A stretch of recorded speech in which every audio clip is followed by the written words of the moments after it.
If you want to find and manage Game Turbo settings on Redmi Note 14 Pro Plus 5G, then first of all we need to go to the Game Turbo.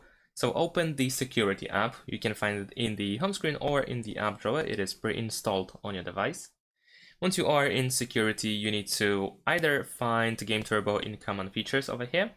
If it's not here, then you need to scroll down and then swipe up in order to open the toolbox, and then Game Turbo is located over here in Tools. So tap on it in order to turn it on. Now, once it is opened, what you need to do is tap on this icon in the top right corner, and here we have some of the options that we can customize. We can even create a home screen shortcut over here if we wish to. We can add new games. We can go to the performance mode in order to customize the performance of the device when it is in the Game Turbo mode. And that is it. Thanks for watching. Leave a like and subscribe to my channel, and see you in my next videos. Bye.